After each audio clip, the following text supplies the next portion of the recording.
Shishakly is the co-founder of Maram Foundation for Relief and Development, and he joins me now from Gaziantep in Turkey. Thanks so much for coming on the programme. So food prices are now 14 times the average before the war started. What impact is this having on people during a pandemic and during Ramadan? Well, it can't be any worse, right? Every time we say it cannot be worse, we find another thing. So with COVID-19 and the restriction we're having at the border and the dollar prices and also the dollar and the trade business coming from outside Syria now is more restricted. So we're finding numbers are increasing. People only in the past year, last year, 22% increase food insecure. We're talking about 11 million, 0.1 are food insecure. We're talking about 7.9 are in need for food assistance. And we're talking about WFP delivering around 6 million to 6 million people a month. You mentioned the... sorry, continue, Yakzan. Well, the numbers increasing. I mean, we're talking 22% only in the last year. So we're talking about 11 million on a need for humanitarian assistance. That's a huge number. That's bigger than like a small country or a medium-sized country. So you mentioned the World Food Programme, but right now, can humanitarian agencies fill this gap? Well, we're talking about, I mean, it's the biggest disaster, man-made disaster in the world this century. So we're talking about a huge gap. Yes, we're trying. Yes, the UN agencies are trying. Governments are trying. Unless we stop the war, unless we start the peace process, there is no way to stop this poverty. It's a crisis. We need to stop the war. It's the 9th year now. Absolutely. And Yakzan, which areas in Syria are worst affected?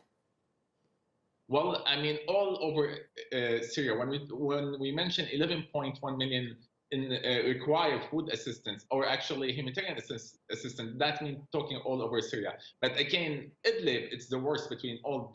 The displacement happened in the recent few months. So basically, we're talking about 4 million people in the worst scenario, and we're talking about over 1 million people in this crowded camp.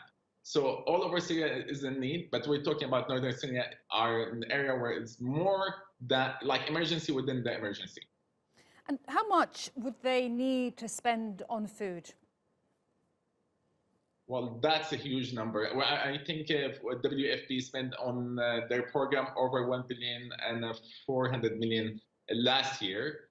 This year, they secured fund around 400 million. So we already have a shortage from the donors to the UN agencies. So we're really behind already, and we already seen people not eating healthy or not finding food, and we're finding a lot of cases where people in the street are hungry.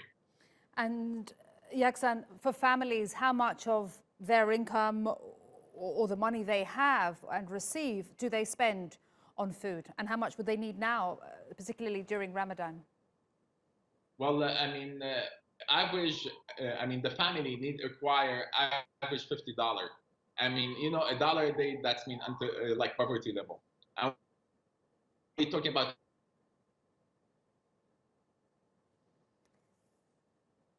per family. I mean, it depends from area to area. I'm talking about northern Syria and the camps. Damascus is way more expensive. $50 doesn't even be enough for bread. And it doesn't. I mean, I'm not saying it's enough for a family to buy wherever food they want, but enough to survive this month. All right, we'll leave it there. Yakzan Shishakly, thank you so much for speaking to us here on the News Hour on TRT World.